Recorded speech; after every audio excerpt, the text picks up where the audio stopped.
internautas e espectadores. A Web TV do Portal Amazônia hoje vai falar a respeito da ocorrência de fenômenos naturais na região amazônica.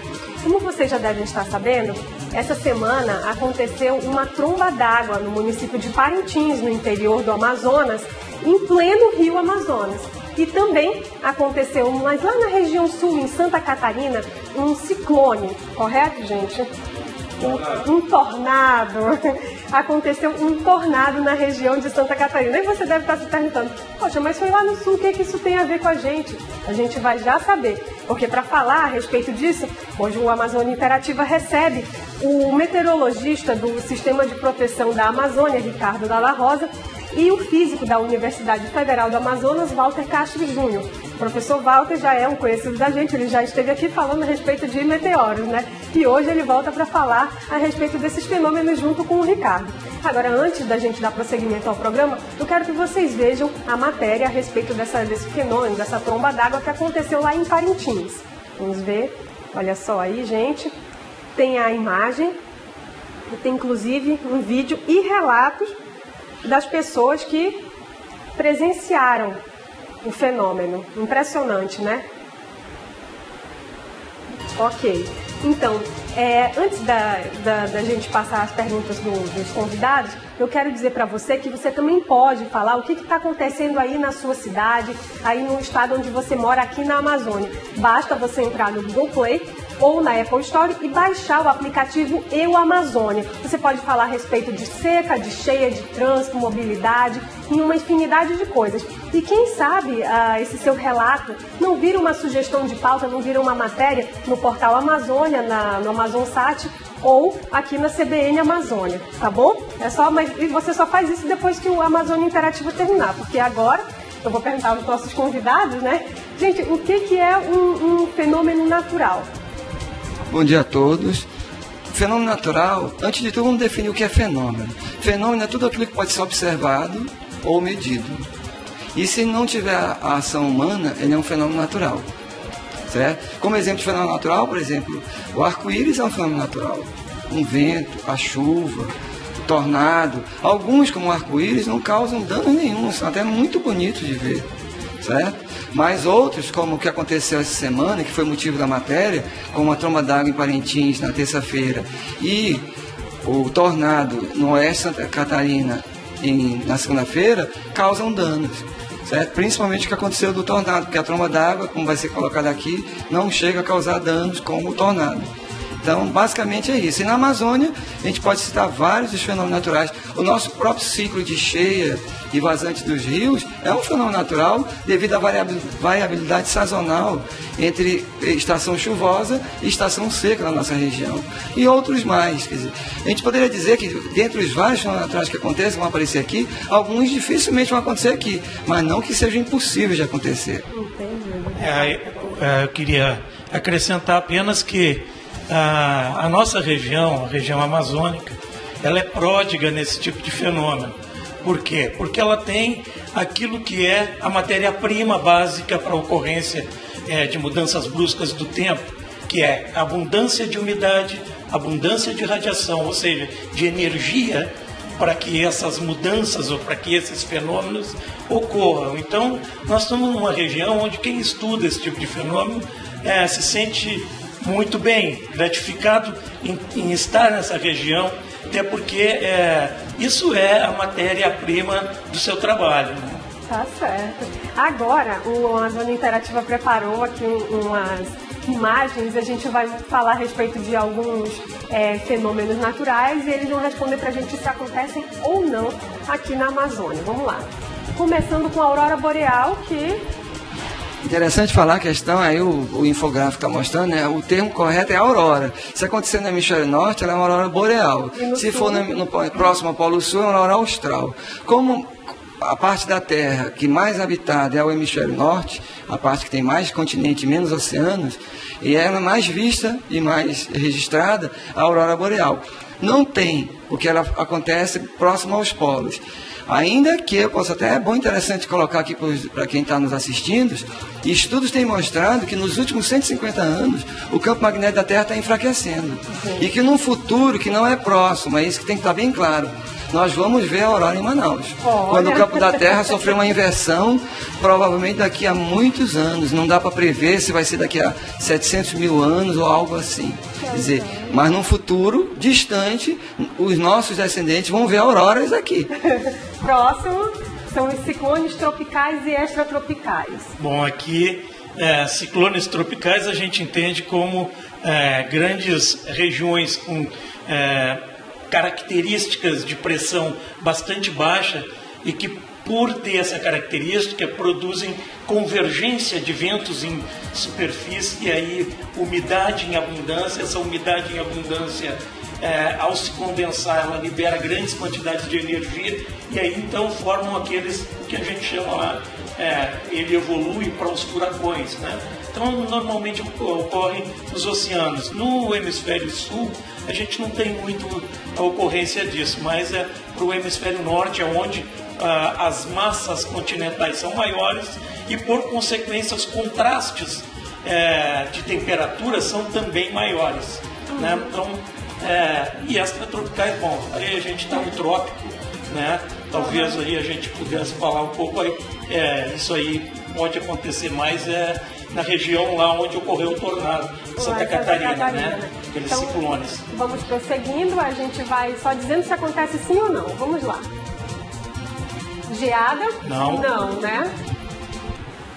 Ok. Granizo? Esse sim. Sim, né? Inclusive, parece que o granizo, o monitoramento dele se dá através de relatos, né? Porque aqui em Manaus, pelo menos, é muito quente e as estações do IMET, que foi quem forneceu essas informações para a gente, ficam dentro da zona urbana, né? Mas o granizo, ele é mais típico da região tropical, realmente, e ocorre fora do trópico quando você tem a estação de verão chegando, né? Porque o granizo, ele é produzido dentro da nuvem. Muitas das vezes essas chuvas que a gente vê com pingos d'água grande são provavelmente granizo que se precipitou e que, em função do atrito com a atmosfera, se aqueceram e se tornaram líquidos durante a queda, né? Aí acontece alguns registros em Manaus, todas as vezes a gente tem, que a região amazônica ela é muito grande, né? Então nem sempre a gente está, e tem espaços vazios também muito grandes, né? Mas é natural a gente perceber algumas ocorrências de granizo, às vezes granizo muito pequeno, porque o granizo pode ter entre meio centímetro e até 5 centímetros de diâmetro, né? Normalmente ele é menos, né? Prosseguindo aqui, incêndios naturais, tem, né? Sim, principalmente causado por raios. Olha só, próximo. Neve não tem. Não, neve não. Tem. Dadas as características da nossa região. Só a gente subir para os Andes, né? Nevoeiro tem, né? Sim, é bem frequente em beiradões de rio. Quem já viajou nos barcos regionais sabe que muitas vezes a embarcação é obrigada a reduzir velocidade ou até parar por alguns instantes esperando o amanhecer para que o nevoeiro dissipe. O nevoeiro é até bom chamar um pouquinho a atenção, que essa semana aconteceu aqui no aeroporto, né? Porque qual é a característica típica para a ocorrência de nevoeiro? Noites calmas, sem cobertura de nuvens, ao céu aberto, para que o aquecimento da superfície que ocorreu durante o dia em presença do sol, aquele aquecimento possa ir embora para a atmosfera. Não tendo nuvem, ele vai embora para o espaço. E aí resfria a atmosfera bastante, resfria a superfície bastante. Quando você tem advecção, ou seja, você tem um pouquinho de vento trazendo uma massa de ar úmido para ali, esse ar úmido, ao se resfriar, ele se condensa. Então é como uma nuvem na superfície. É um vapor d'água que se condensou em função de que a superfície está bem resfriada. Interessante. Raio tem sim muito, né? Sim, Manaus inclusive, Manaus e Belém, que são as maiores cidades da região norte, são campeãs de raio. Dados do grupo de eletricidade atmosférica, o ELAT, do INPE, mostra que no ano de 2014, em média, a cada quilômetro quadrado, é como se essa mesa que está na nossa frente tivesse comprimento de 1 quilômetro, largura de 1 quilômetro, em média caiu por ano 13,5 raios. Na verdade, essa questão dos raios ela é bem ampla. Ainda tem muita coisa para se aprender, descobrir, né, pesquisar. Segundo o livro do professor Osmar Pinto Júnior, lá do ELAT, né, por ano no mundo ocorrem cerca de 2 bilhões de ocorrências, são no mundo todo.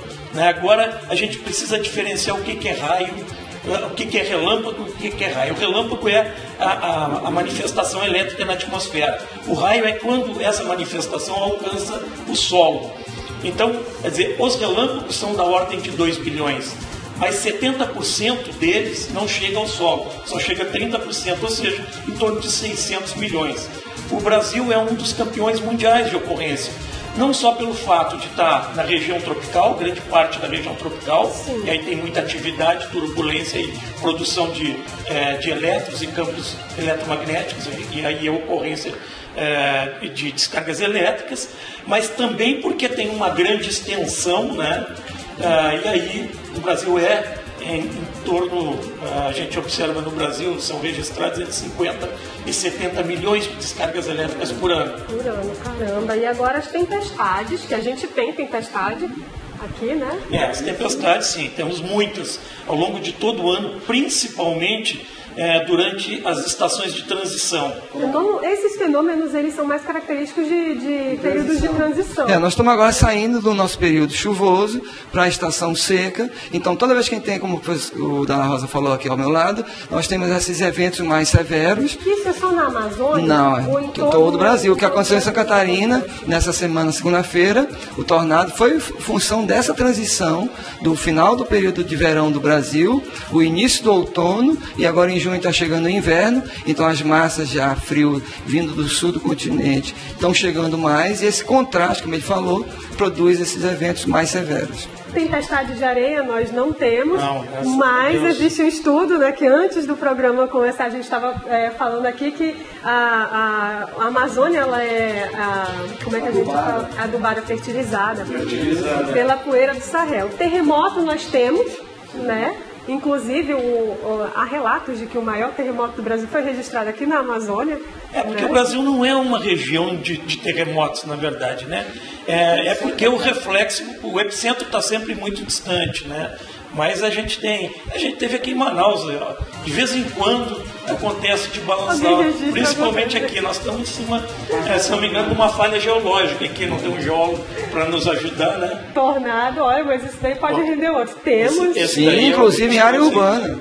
Em área urbana, tornado? Sim, aqueles vendavais com vento girante que arranca telhado de muitas casas e que muitas vezes são registrados em telenoticiários, são tornados de pequena extensão, mas são sim. Tromba d'água, que foi o que a gente registrou, né, aqui em Parintins. Na verdade, a tromba d'água, ela é um tornado que acontece sobre uma superfície líquida, né? Então, quando você tem esse tipo de sistema de fenômeno ocorrendo sobre o continente, sobre a superfície sólida, você chama de tornado. Quando você tem ele ocorrendo sobre a superfície líquida, nós costumamos chamar de tromba d'água. Mas o mecanismo é similar, bastante similar um ao outro, né?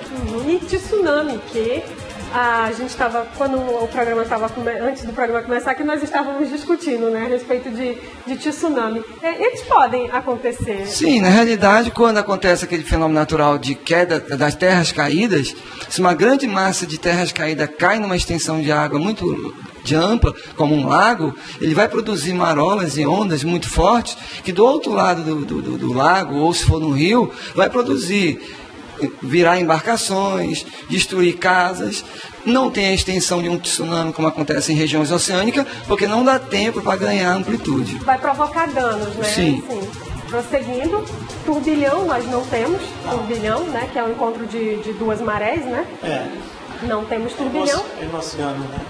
Eu diria que o turbilhão na nossa região seria os banzeiros, de alguma forma, que é uma escala menor, mas a gente poderia tirar desse turbilhão. E aqui uma tabela que a gente preparou para a gente mostrar, para a gente ter uma ideia aqui de qual é a velocidade dos ventos, né? Mas o Dalla Rosa e o professor Walter já estavam dizendo aqui que é só uma referência, não se aplica necessariamente à nossa cidade. Não, na verdade, os ventos na Amazônia como um todo, eles são bastante fracos, da ordem de 3 metros por segundo ou 10 km por hora. A gente vê que vento forte começa lá pelos 50 km por hora, né? Então nós estamos bem longe. Agora, isso não impede que em determinados fenômenos nós tenhamos ventos acima de 50, acima de 70, acima de 80, e agora, como nesse tornado, nessa tromba d'água, provavelmente ventos acima de 100 km por hora. Mas só que foi no meio do rio, né? Só que foi num ponto localizado. Exatamente. Nós tivemos lá em setembro, se não me engano, de 2013, ventos da ordem de 87 km por hora. Prosseguindo. Né? Vendaval, é o que a gente falou, né? Nós temos vendaval. Por último, vulcão, que também gerou debate aqui entre nós antes do programa. Eu quero agradecer, antes da gente encerrar essa parte do programa, eu quero agradecer ao Gustavo Ribeiro, meteorologista do INMET aqui em Manaus, e ao professor João Carvalho, que é geólogo da Universidade Federal do Amazonas, que foram as duas pessoas que nos ajudaram a fazer esse quadro aqui, né? E a discussão era justamente, o vulcão, ele existe, mas ele está inativo, né? Aqui na Amazônia nós temos. Um exemplo disso, segundo o professor João Carvalho, seria a região dos lagos em São Gabriel da Cachoeira. E o vulcão não tem perspectiva de atividade, mas existe. Sim, a nossa região, principalmente quem conhece São Gabriel da Cachoeira, que é uma região... É interessante, a gente fala em planície amazônica, mas para quem conhece a região de São Gabriel da Cachoeira, vai ver que existem muitas montanhas próximas da cidade. Muitas daquelas montanhas são vulcões extintos ou inativos.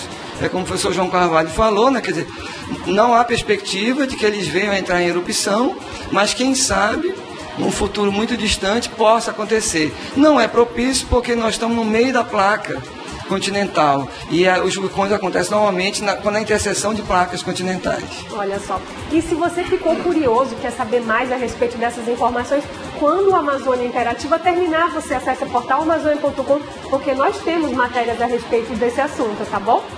Aí agora, prosseguindo, gente, eu queria, assim, eu não estou ouvindo direito aqui, porque como vocês estão vendo, está chovendo, então o som está um pouco baixo. E quem faz o programa não somos só nós, tem toda uma equipe dedicada por trás das câmeras.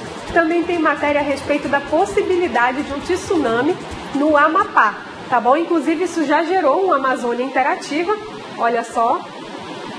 Isso já gerou uma Amazônia Interativa, que foi apresentado pela nossa repórter, a Paula Monteiro, diretamente de Macapá. Esse daí é a respeito de terremoto. Então, prosseguindo, gente, quais são os fenômenos naturais que causam mais danos no mundo hoje? Eu colocaria os terremotos de grandes magnitudes, chegam a matar mais de 100 mil pessoas. Grandes tsunamis, como aconteceu no dia 26 de dezembro de 2004, no Oceano Índico, que matou mais de 200 mil pessoas. Grandes furacões também, como acontece naquela região da Ásia também, que mata muita pessoa por alagamento. Eu coloco basicamente esse: terremotos, tsunamis, furacões e vulcões. Eu quero fazer um adendo, não chega à magnitude disso, mas em regiões onde os tornados são frequentes, como é o caso dos Estados Unidos, no meio oeste americano, tem uma temporada do ano que ocorrem muitos tornados. Os tornados lá não são como os nossos tornados aqui, eles são maiores, duram um maior tempo e às vezes não estão sozinhos, às vezes são famílias de tornados.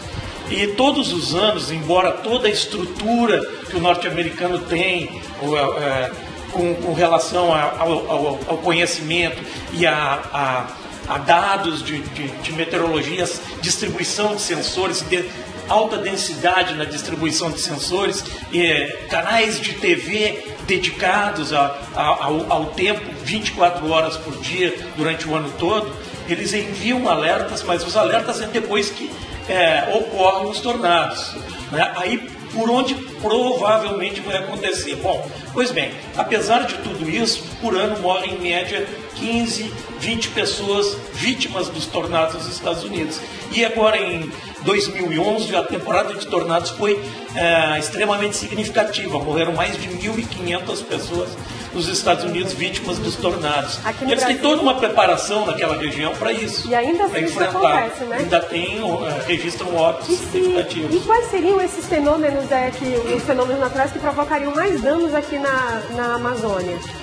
Acho que aqui mais são as tempestades e, claro, as cheias e secas, né? que são os fenômenos aos quais a gente tem maior contato o tempo todo praticamente, né? Todos os anos você tem uma cheia, e agora nos últimos anos nós tivemos grandes cheias, né? Nesses últimos 15 anos foi 5 ou 6 cheias consideradas grandes aqui. Tivemos também os recordes de vazante, né?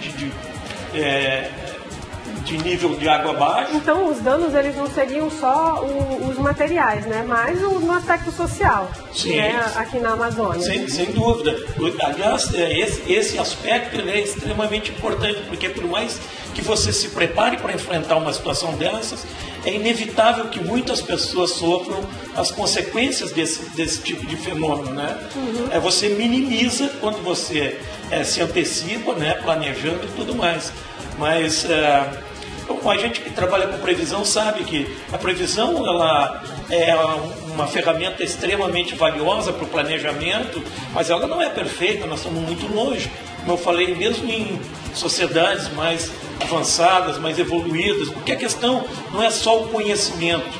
O conhecimento ele não tem fronteira, né? A questão é o conhecimento da sua região. Agora, professor Walter e Ricardo, a Amazônia é uma imensidão verde, né? Nós temos dimensões continentais e a distribuição populacional, as ocupações, elas são raras, né? Somos poucos aqui.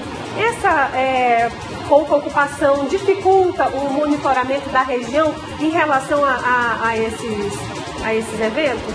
Com certeza, o Ricardo, que trabalha no CIPAM, sabe muito bem disso. Quer dizer, a Amazônia ainda conta com poucos estações meteorológicas, e a quantidade, como ele falou, dos Estados Unidos, com toda a estrutura que tem, com canais específicos de previsão do tempo, ainda sofre com esse fenômeno. Imagina nós na Amazônia. Por exemplo, muitos tornados que acontecem no meio da floresta, só os caboclos da região sabem. Como é que eles sabem que aconteceu o tornado? Quando eles percebem árvores derrubadas, e do nada, no meio da floresta que não está nem habitada. Entendi. Existem outros fenômenos também que acontecem aqui e que também produzem situação similar à dos tornados, né? Derrubando matas e tudo mais. São os chamados downburst ou microburst. São explosões, é uma grande massa de ar frio em altitude que perde sustentação e cai de repente sobre a superfície. Ela sai desalojando ar. Ela tem um colega que trabalha no INPA que estuda esses fenômenos lá. Interessante. E é interessante de se ver isso, né? Então nós temos situações que não tem modelo conceitual ainda definido, porque nós não avançamos na pesquisa ainda na região tropical como precisaríamos avançar, né? É preciso se investir mais em pesquisa, é preciso ter mais pesquisadores trabalhando, pesquisadores com conhecimento, né? Formação de pesquisadores, para que a gente possa, essas sombras do conhecimento, a gente desvanecê-las, né?